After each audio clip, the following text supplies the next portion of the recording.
कधीकधी सगळ्यात मोठं युद्ध बाहेर नसतं, ते आपल्या आत चाललेलं असतं.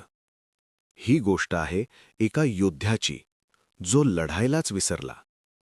कुरुक्षेत्राच्या रणांगणावर तो युद्धासाठी तयार उभा होता, कौशल्याने सज्ज, कर्तव्याने बांधलेला आणि विजयासाठी निश्चित.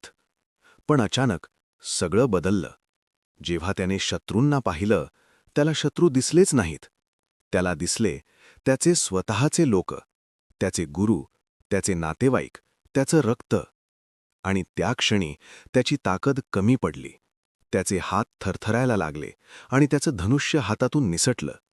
मी हे करू शकत नाही, मी लढणार नाही. तो योद्धा म्हणजे अर्जुन. आणि त्या क्षणी जेव्हा त्याचं मन गोंधळलेलं होतं आणि त्याचं हृदय तुटलेलं होतं, तेव्हा काहीतरी अद्भुत घडलं.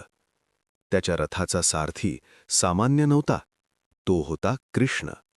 शांत, स्थिर, सगळं पाहत उभा.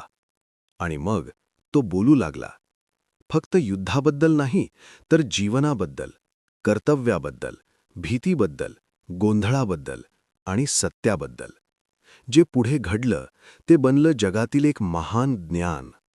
ही फक्त युद्धाची गोष्ट नाहीये, ही आहे निवडींची गोष्ट, गोंधळाची गोष्ट आणि त्या क्षणाची गोष्ट जेव्हा आपल्याला काहीच समजत नाही.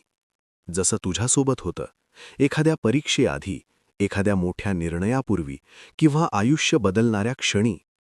कारण कुठेतरी तूही अर्जुन झाला आहेस.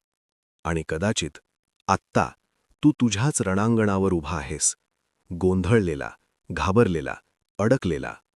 पण लक्षात ठेव, तुझी गोष्ट आता सुरू होते आहे. आणि इथूनच भगवद्गीतेचा तुझा प्रवास सुरू होतो.